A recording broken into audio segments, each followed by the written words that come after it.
Fala minha gente, tudo certo? Vamos nessa então falar sobre a Internacional e nesse vídeo te dar mais algumas informações do Colorado no mercado de transferências e até de coisas que aconteceram recentemente.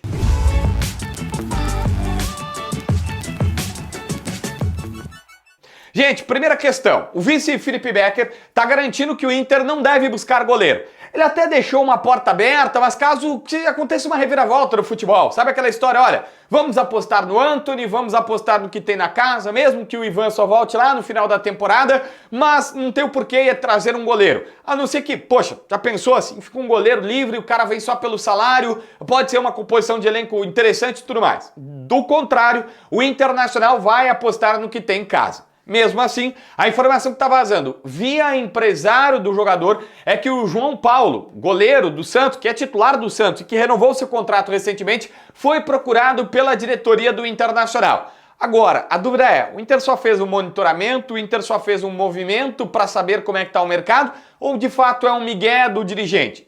Se eu tivesse que apostar minhas fichas para fazer uma aposta aqui, eu diria para vocês, cara, eu acho que é muito mais um monitoramento de mercado do que qualquer outra coisa. Mas tá aqui, o empresário mesmo disse, olha, o Inter viu, mas o João Paulo não vai sair do Santos. Ele acaba de renovar 3 temporadas mais, vai ficar para tentar tirar o time da Série B e tudo mais, e ele não sai de lá. Então, tendência é essa. Interessante que o técnico Eduardo Cudê, na sua entrevista coletiva, foi muito claro dizendo que não podem acelerar a recuperação do Rocher e que o Inter vai ter que ter todo o cuidado do mundo com esse jogador, porque, cara, as costelas do Rocher, elas estão lesionadas desde o primeiro jogo contra o Fluminense naquela fatídica semifinal de Copa Libertadores da América.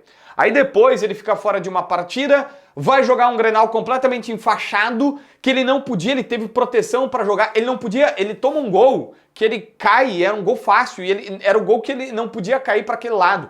Gente, é absurdo o que acontece. Mas o Inter é óbvio, ele melhora um pouco, vai indo, vai levando e tudo mais, e a gente imaginou, beleza, 30 dias de férias, mais o período que tu tá de preparação, sem jogos, ele vai voltar melhor. Nada, as costelas do Rocher voltaram a doer, e agora o Inter tá dizendo, vamos, temos uma temporada longa, vamos tentar recuperar ele o quanto antes e o melhor é possível. Mas aqui, 2 questões interessantes ainda que eu quero repercutir. Uma pista, na verdade um sentimento que eu acho que o Cudê deixou para a torcida é o seguinte, tem uma frase que ele diz assim, ele sente que o time desse ano vai ser melhor que o ano passado. Ele sente que vai ser melhor esse ano do que foi o ano passado. Pelas contratações, é óbvio, por ter Alário, que já entrou melhor no último jogo, um Borré que nem chegou, ter um time que está com mais tempo de trabalho com ele, ter um começo pré-temporada, tempo para treinar, embora foi ridículo, né? Se a gente somar líquido, foram 8 dias apenas de treinamento e já começou essa pauleira de jogos. Mas o Cudê deu este sentimento. Mesmo assim, o Inter ainda precisa resolver alguns pontos. Vou dar um exemplo clássico. O Depena foi lateral esquerdo titular nesta última partida porque o Inter não tem. O Taualara já estava acima do peso em dezembro e se apresentou com mais 4 além do que estava acima nas férias. E obviamente o Inter botou ele a treinar separado, querem tirar o Taualara, já contei aqui, ele tem problemas até familiares com seu pai, a família é brigada, pai e a mãe são separados, o pai influencia a carreira dele negativamente e o jogador está tentando se desvencilhar disso, mas não está conseguindo claramente ser profissional e o Inter está atrás de um lateral esquerdo. O Cudê disse na última entrevista que se precisar pode botar até o Robert Renan de lateral esquerdo, porque o Robert Renan é um zagueiro canhoto, que joga mais pela esquerda e que já fez essa função nas categorias de base do Corinthians e ele sabe disso. Mas não é o ideal. O ideal seria o Inter contratar um lateral. Enfim, ainda tem muita coisa para acontecer. O Baldasso foi para o debate raiz, um pouquinho antes do meio-dia, até um pouquinho depois da 1. Se você puder, procura aqui no YouTube, debate raiz. O Baldasso lá diz que ele quer a saída de 4 jogadores. Quer a saída do Depena, Luiz Adriano, do Campanharo, do Gabriel Barros. Acha que esses caras não têm condições de vestir a camisa do Inter, que tinha que sair. É uma opinião, é uma visão. Mais mudanças ainda podem acontecer. Estou citando uma clássica aqui que eu relembrei num vídeo anterior. O Pedro Henrique.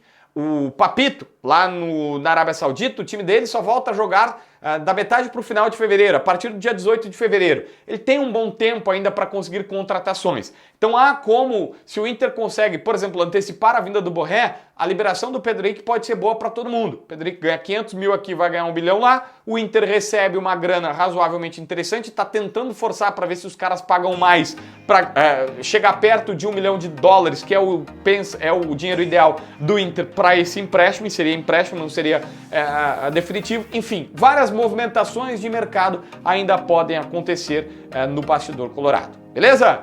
Inscreve no canal, assina a notificação, deixa teu like, comenta aqui embaixo para ver mais vídeos.